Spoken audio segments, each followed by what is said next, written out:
everybody, this is Angela Savage, the daughter of IndyCar driver Swede Savage.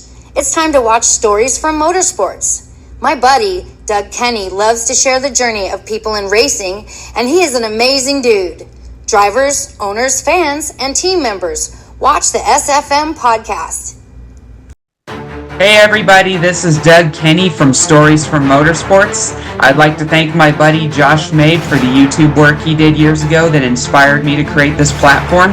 I'd like to thank my buddy Victor Sifton for convincing me to get back into it after my hiatus from 2017 to 2019. I have a very special treat for you all today with an amazing journey from an amazing racing figure. Drivers, start your engines.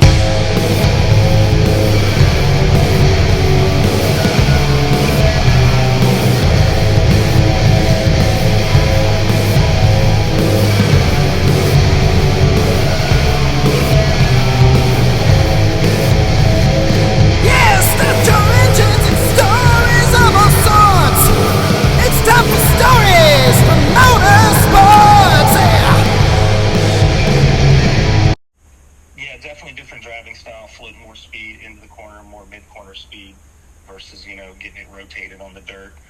I kind of took a weird path up through the ranks, I guess you will. I went from dirt ovals to pavement ovals, and then when I was 15, 16, I started getting in my dad's club racing, Spec Racer Ford, which is, a popular class in SCCA, and that's when I told him that I really wanted to do road course racing. So I've kind of done it all. So you still do it all. You still do it all. So you're also, have you ever been behind the wheel of an Indy car? No. Indy Lights car I've driven. No, never driven an Indy car. But driven some Formula Atlantic stuff, some Indy Lights stuff.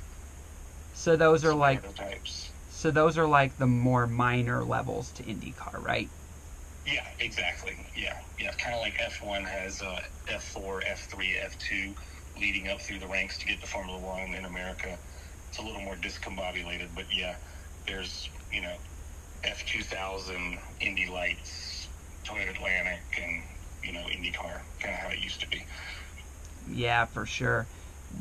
Considering that you grew up in racing during the time that there was some tragedies, we saw Scott Brayton, hit the wall, and then Dale Earnhardt, crashing at Daytona and everything. How do you deal with that level of fear, knowing that even though it's more safer, it can still happen? I think we all think it won't happen to us. We're all a little dumb in that way. But, when you're on the track, you're in such a flow state of consciousness, you're not really there, if you will. But it's something we all risk. It sounds crazy, but I tell people I'm more worried driving down the road with people I don't know being separated by 2 yellow lines than I am on the track with people I trust going in the same direction. Yeah, that's a good perspective. I never thought of it that way. Yeah. So, and again, I've done it since I was little. I have a 8-year-old and a 9-year-old, and they're currently racing, and it is. It's inherently dangerous, but so is football or anything fun. There's a yin and yang to everything. Yeah, for sure. So when did you win your first race, and what was that like? Let's see. I was probably, I was not very good when I was young. It took me a while. I won some local races, but I'll say the first big win I remember was when I was 13 or 14, and we had bought a Bandolero. They still race them today on paved ovals. And we went up to Charlotte Motor Speedway, and I raced against, some NASCAR, drivers' sons and stuff like that. Rusty Wallace's son and Jimmy Spencer's son. We all got to know each other, and I won a big race up there in front of a bunch of people and a good crowd, and that's kind of when I realized I should start taking this way more serious. Wow. I never knew you raced against Jimmy Spencer's son and also Rusty Wallace. Was that Steve? Yeah, Stephen Wallace, and then David Ragan and Joey Logano were my age. We raced Bandoleros together.